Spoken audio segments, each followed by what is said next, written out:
Hey everyone, today we are at the HARS Aviation Museum. Got a fighter jet over there.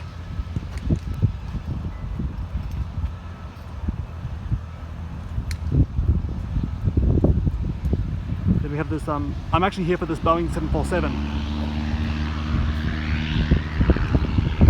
There's a Cessna taking off.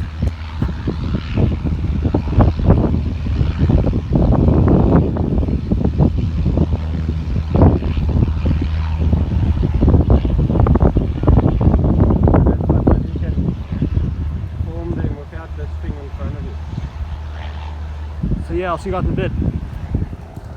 We used to have loads of Qantas like these back in the days. The ones with the Aboriginal painting. So this model is actually retired in general, I believe. Yeah. And there's a 707 right there.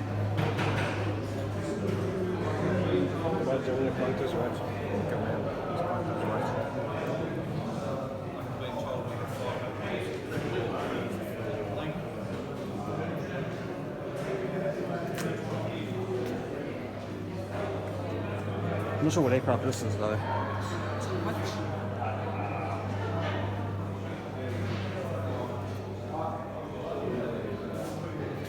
I may be an aviation enthusiast. Sorry about that, guys. I may be an aviation enthusiast, but I'm not. Well, okay, I am interested in planes, but I'm not. I don't know every model. Which you don't necessarily have to know every model. But if you guys know, please let me know in the comments down below.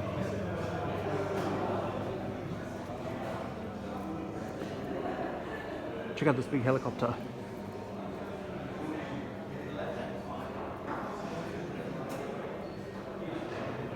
There's also a Lockheed Super Constellation here as well. And a Douglas DC-3 and a Boeing 717. And 747, not a 717.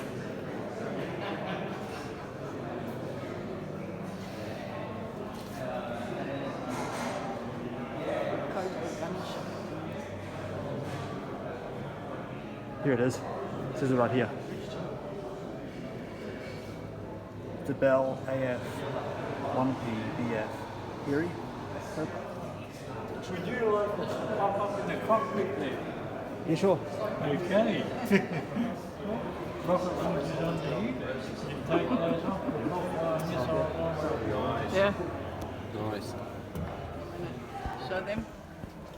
So this is inside a cockpit, everyone. First Gulf War back in The Cobra. Yeah. It's a later model than what they had in Vietnam, but it was designed for the Vietnam War, the original.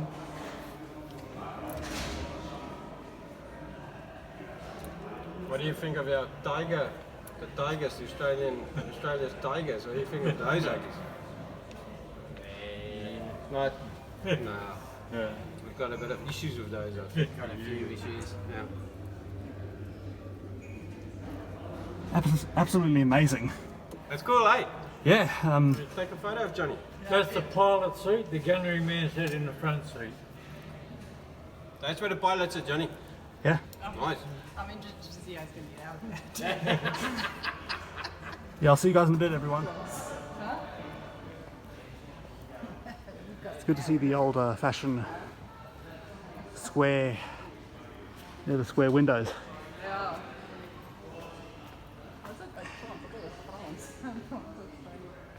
Yet again, I have no idea what aircraft this is, but luckily it tells us on the signboard. Yeah, the soundboard's in the front there, so we can Yeah. see. We're standing right underneath the tail. Now these are piston engines as well, actually.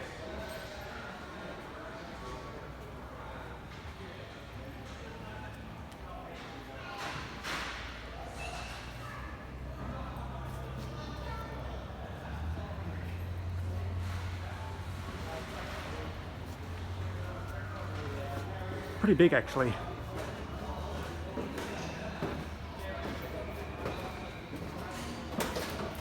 There it is, the gigantic propeller. There it is. The jet engine. So we'll go up then, yeah.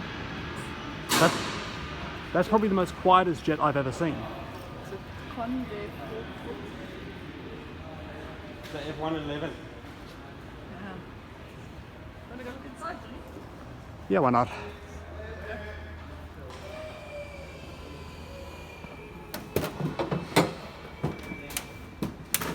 Shouldn't we be going with the tour guide? No, no.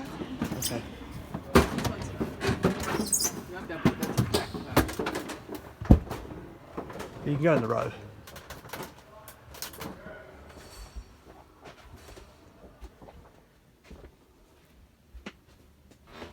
So this is a 2-2 layout, as you can see, just like a Dash 8 Q400. Yeah, check out the carpets in this thing.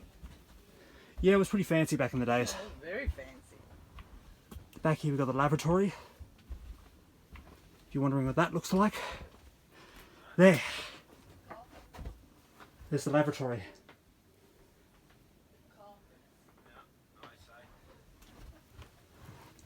Aircrafts. So airliners nowadays are nothing like this. They're more modern. They're more. They don't have the carpet as much, don't they? But we'll go to the cockpit. See what the cockpit looks like.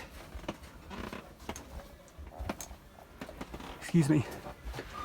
Have a look in there. So here it is. Nice, eh? Yeah. So let's go check out some of the other planes, shall we? It's for submarines and ships.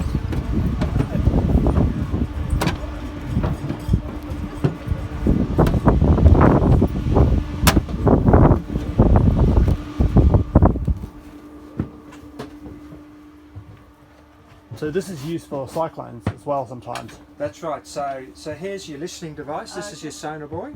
That what falls in the water, and then here, all that information gets fed back to these people sitting in front of these screens, and then using the screens they can find out where the submarine is, and then you can go back and you attack the submarine. So underneath the aircraft is a bomb bay, and in the bomb bay you've got torpedoes, which when you can come back and attack the submarine. Oh, that's awesome. And Yeah. this is powered by 4 turboprop engines. That's right, yes. Yeah. The Americans have got some special versions of these, which you're right, they fly into cyclones. So they use them for going and tracking cyclones and flying in and getting all the information from them. We can go up the front.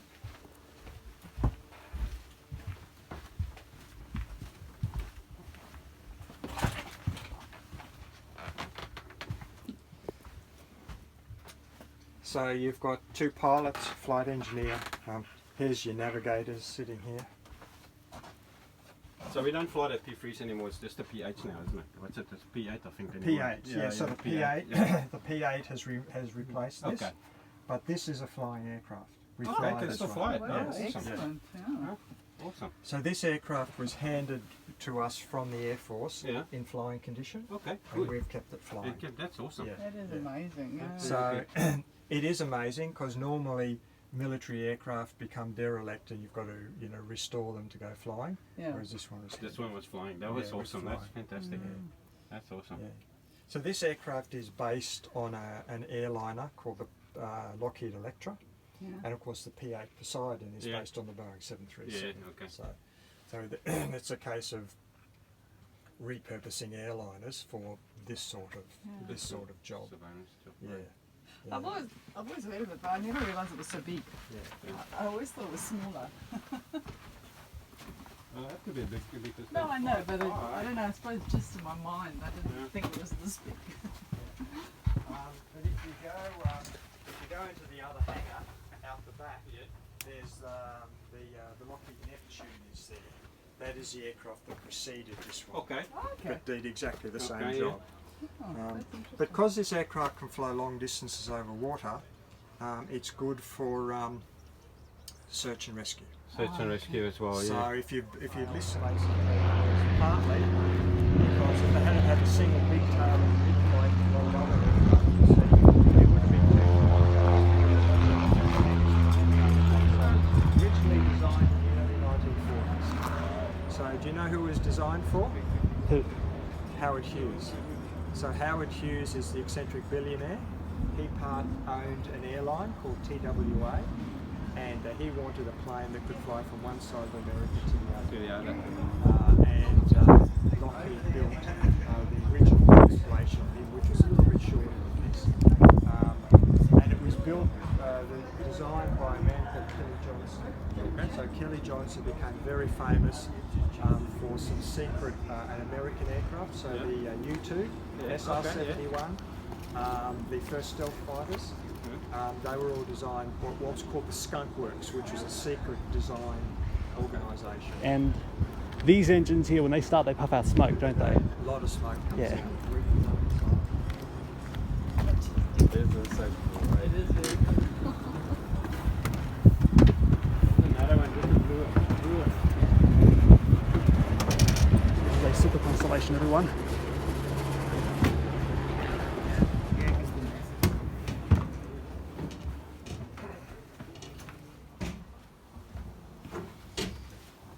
So Qantas flew Super Constellations in the 1950s, ideally we would have been able to get an ex-Qantas aircraft, refurbish it, but that wasn't possible. So this aircraft was found in America, so in the boneyard. This aircraft was found, and this is actually a military version of the Super Constellation. Okay. Yeah. So this is a military freighter version of the Super Constellation. When did you say, when was this built? In the 40s, eh? Originally designed in the 40s, but this one was probably built in the 50s. 50s, okay.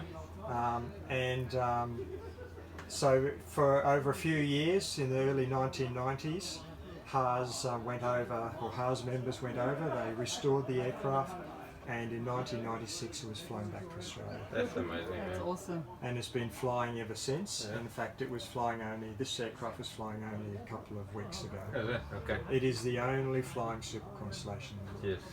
Yes. Yeah. The Americans, there's another one in America currently being restored, and it is the original Air Force One. It was the one that was used by President Eisenhower as a VIP aircraft, and it was the first time that the Corsign Air Force One was used. Yeah. So that is currently being restored in America, but at the moment this is the only flying one. So internally in here, we've put some seats in that look like an airliner, but these are not original. These are not from the period, and they're not. They didn't come with the aircraft. We've just put these in to make it look like look like an airliner. Seats are a bit wider than the ones we use these days. Yeah, no, I Look think, like business class. I think they are business class.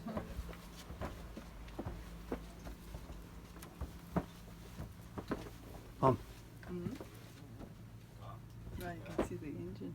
You've got the propeller there.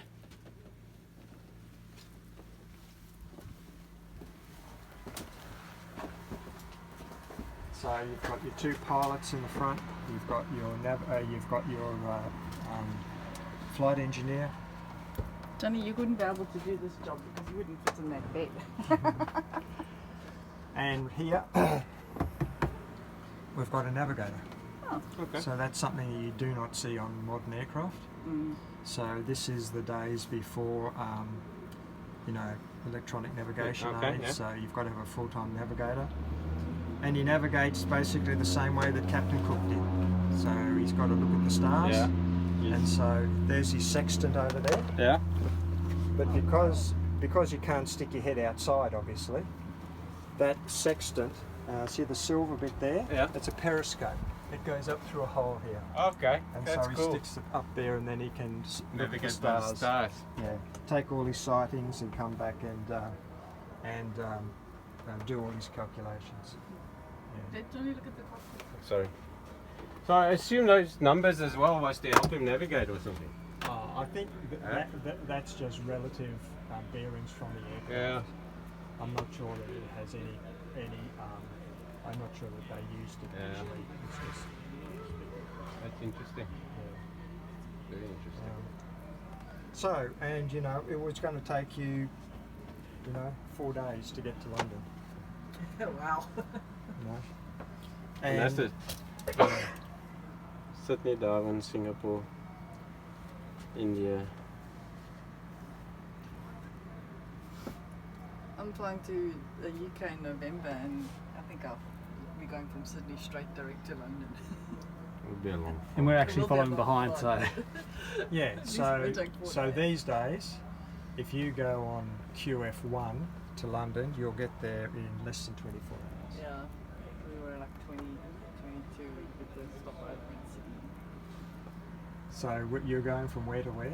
So Canberra, Sydney, Sydney, Yeah. London. Yeah, so there will be a stop halfway between Sydney and London. Do you know where you're stopping?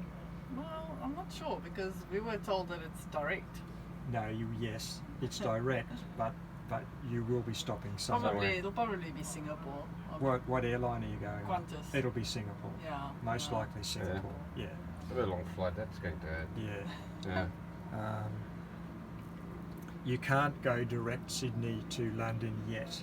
Yeah, You will that's be too able far. to in 2025 You reckon? Okay. because the Qantas is buying the Airbus A350, Okay. which will do London Yeah. to Sydney direct, Wow. and then you can also go London to New York direct. Oh wow. And Yeah. I actually, Because But- the LA flight, that's a long flight. That's like 18 hours as Yeah. well. And- it's not fun. I actually went on the A380 from Dallas to Sydney, Yes. and it was a long flight indeed. Yeah. It didn't feel like your typical. You know, you get that butterfly feeling in your stomach Yeah. when as it runs on the runway. Yeah. It didn't feel anything like that. It just felt like it was taxiing. Yeah. It was so big that you couldn't even feel it. Yeah. I think Qantas's longest flight at the moment is from Perth to London. Oh yeah, probably only because it's smaller. Okay. It's not designed specifically for short takeoff landing. The Caribou is designed specifically for short takeoff landing. This one here is designed specifically for short takeoff landing. The DC-3, or what more accurately is called the C-47 Dakota, it's actually an adaptation of a airline. So that was the original design was designed as an airline in the 1930s, and then in World War II, that design was adapted to so it's got double doors.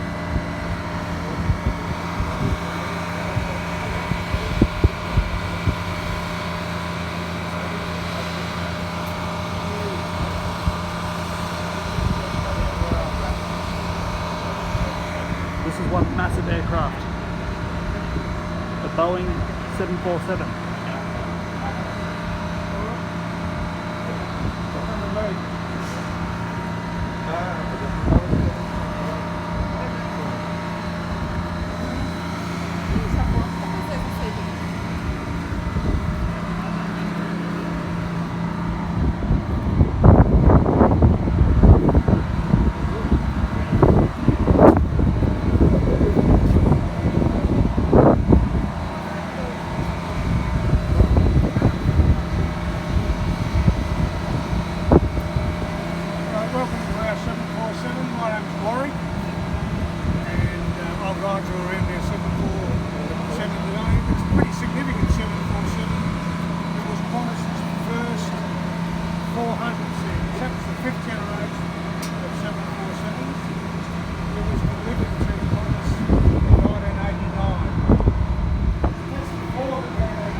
Down this way.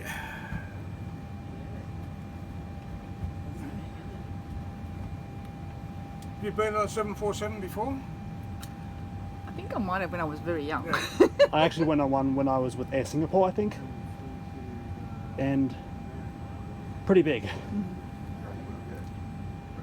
So Johnny, we've been on one. Yeah, Okay. I think we won Qantas, Come down Qantas this as way. well. I'll go come down a bit further. Go down, Jim. I remember that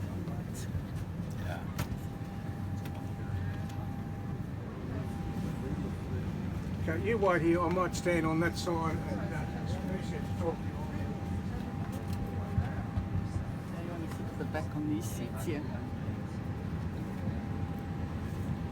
If you just move down a little bit, let's see these people. Big ducks and tails.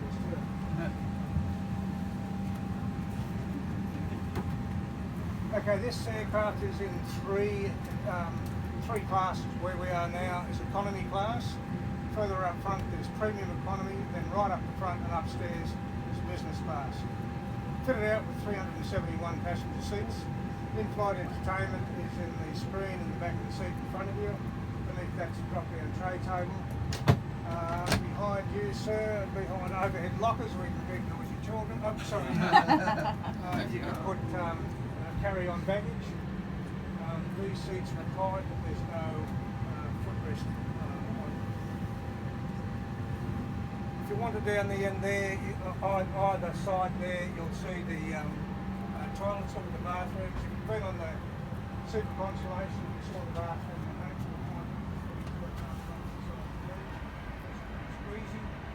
Those that come over this side, they all come around that side. If you look over the green webbing and look up, you see a ladder which goes up into the roof, which is a crew rest area. There are 8 bunks up there for cabin crew.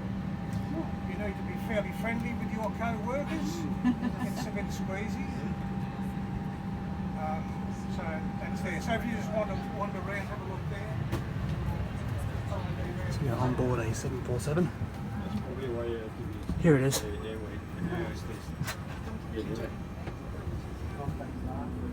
Okay. Another vacuum flush toilet.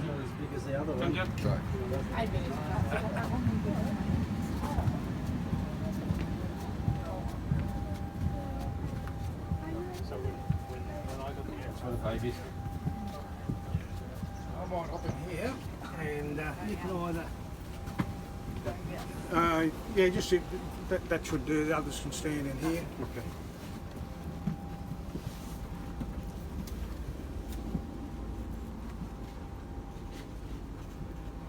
Or if you want to hear half my spiel now, seeing they're going to be a while down there. There are 5 emergency exits on each side of the on the aircraft. There is seats at most of them for 2 flight attendants who are there for landing and takeoff. The N1s there is just one. Where Mr. Everlast is here, on there is a galley area, mainly drink dispensers in that one there. Where you are, behind where you are, sir, is the economy food, and they're facilitated through this emergency exit here. So the catering vehicles come onto this door and one forward of the wing where they load the catering for the aircraft. So these are open there. If you'd like to just come forward a bit, you guys. I'll give one spiel.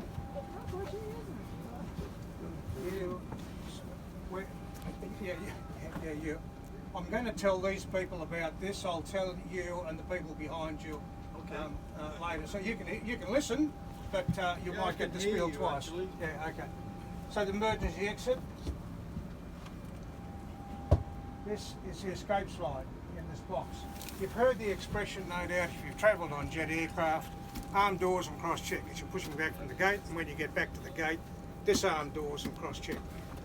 So if you arm the door, pulling this little knob down here, there's a rod which is in the bottom of this box that latches onto the door frame, and if you open the door, bang, out goes the escape slide.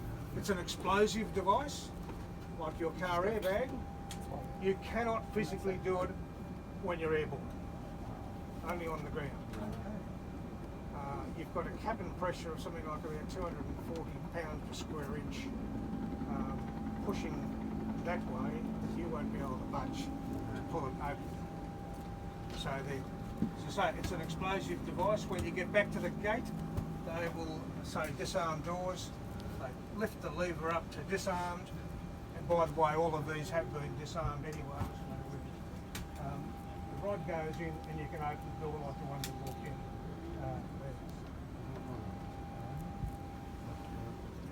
It has happened. It has happened where people have actually opened the door when the aircraft's on the ground, but the door is still armed. And we had some visitors here about 2 years ago who'd been through Manila, and they said someone did that. Bang! Out goes the escape slide, and it's like your car airbag. It's an explosive device. So you now have a problem, a maintenance problem on the aircraft. So in this particular case, they severed the escape slide, locked it up and said it's no longer an emergency exit. Okay, the number of passengers is predicated on the number of emergency exits. So they offloaded 30 passengers, which is probably a lot cheaper and quicker than offloading everyone and their baggage, taking the aircraft back to maintenance, replacing the door. I'm sorry, the crew's out of hours, we don't have a spare aircraft, and we've now got 277 passengers trainers. Alright, if you'd like to just go through to the next area, just past the galley, just wait there, I'll tell you about the galley in a minute, so you'll be able to pass the test at the end of it.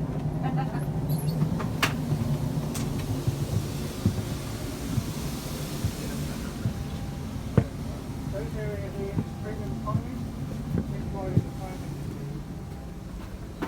You have to take a photo of that, Jane. Look there. The toilet.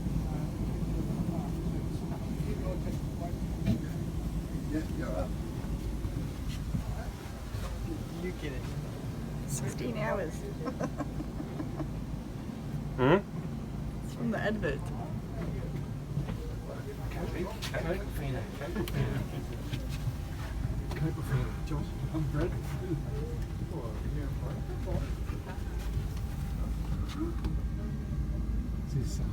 Cool. Business class. This is cool, isn't it? Yeah. You'll see that through that window. I did see it. You can pull his hand down.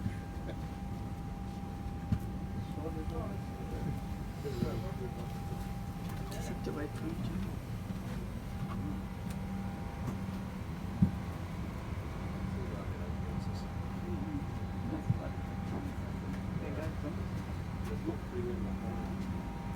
Okay, if you come back down here a little bit, just wait here. The area that you walk through, and I'll tell the others as well, walk through the galley. So that galley is facilitated by this emergency exit door here. That's where the service, the catering truck goes there. And where the other people are down, what you walk through is the galley. There are 4 ovens, 2 heaters, and drink dispensers. And the trolleys you might have seen on the left-hand side are the ones we get to take the trolleys around.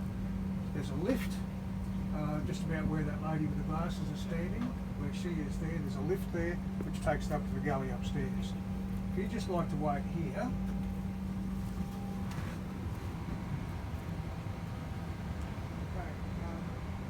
this is the main galley. Emergency exit here, so the catering truck will come here.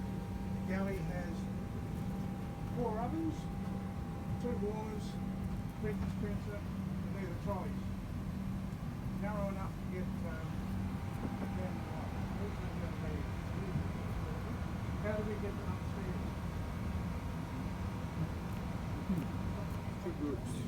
You get in with that. Only 13 more hours to go. Put a rest area behind there. Subire beni.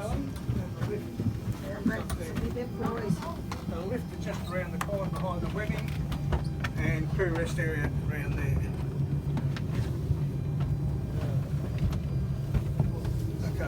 away.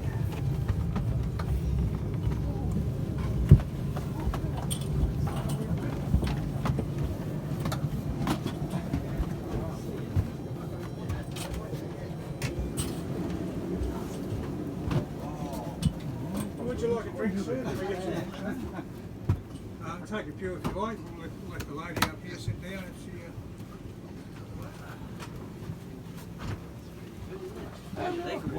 Window seat, eh? Alright, so we're in business class up here. These seats don't recline, but what you're sitting on slips down underneath behind. The little keypad there drives that.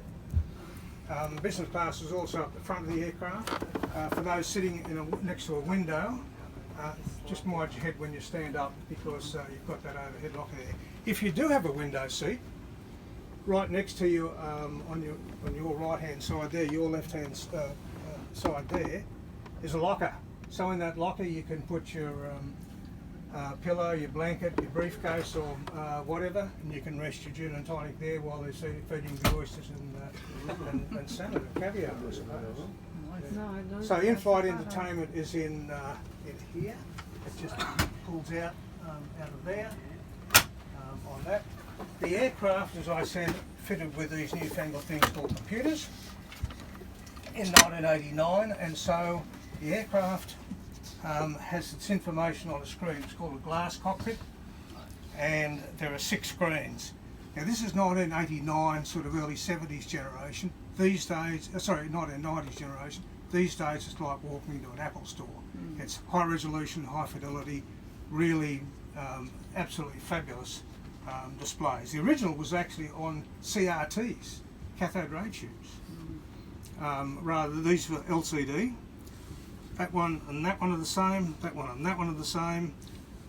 That one is what they call an artificial horizon. It tells you where you are in relation to the horizon, climb, descent. This one, inertial reference system. This is before GPS. We're talking about before GPS. So it's not satellite based. It's inertial navigation, which is based on knowing exactly where you are on the Earth to start off with, and with the use of accelerometers and gyros and whatnot, and knowing what you're.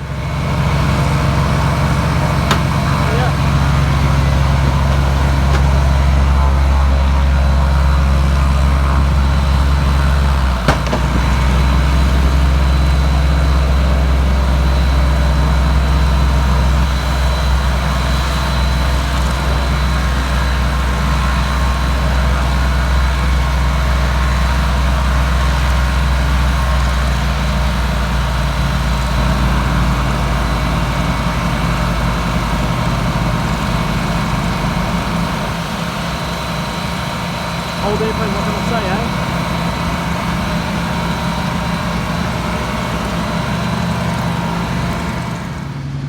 Go for the other. Wait for the other.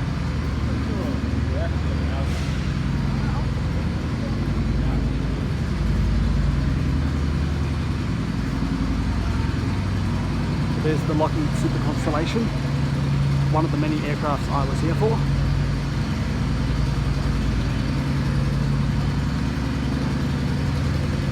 Should be right here. Yep.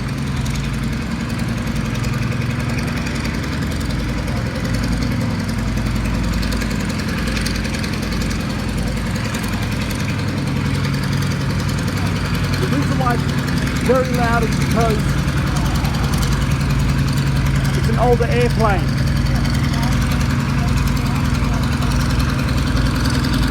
That's a piston engine, not a turboprop.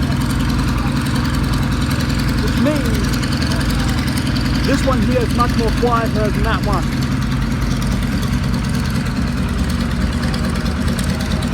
It's absolutely amazing.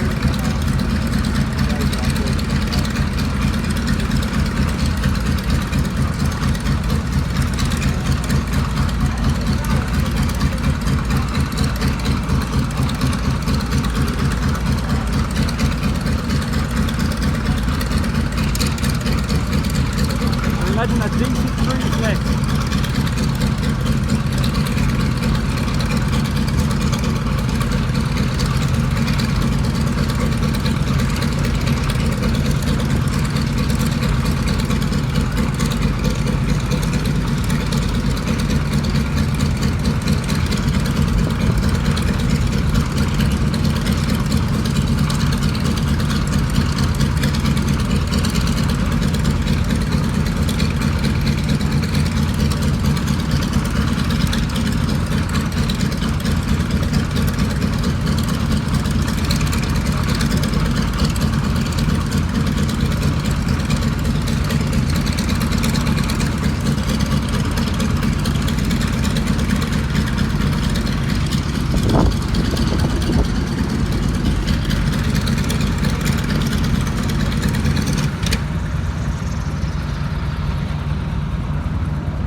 It's the bell one.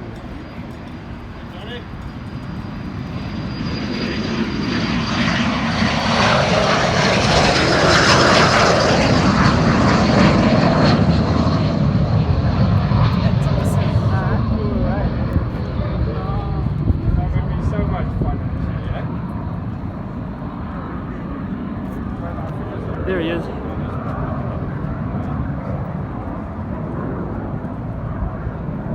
Holy shit, he's fast, eh? Where's he going, eh?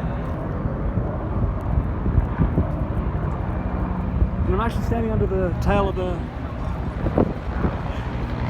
super Constellation, as you can see.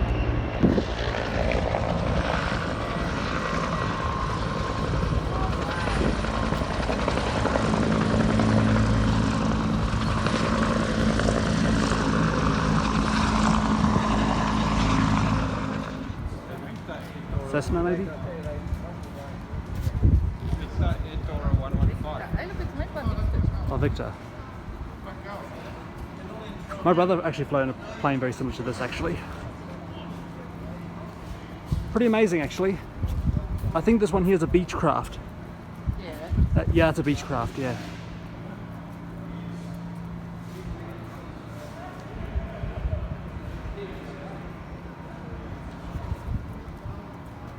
And then we have another piston engine aircraft right here. Is that it, Johnny? I think so. Okay, that's beauty. What's this? This is Spitfire. No, it isn't. Because Spitfires have the nose cone. Okay. That's right. And you can see up there, it actually says total on it. On the other side. Yeah.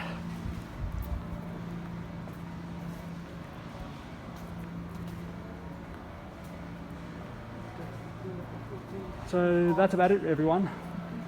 And I hope you guys enjoyed, and I'll see you guys in the next episode. Goodbye. There it is, the Douglas DC-3 right there.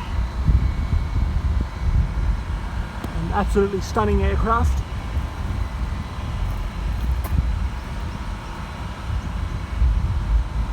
And I'm actually right next to the Boeing 747 as well. So that's about it, really, I suppose. And I'll see you guys in the next episode. Hope you guys enjoyed. Bye.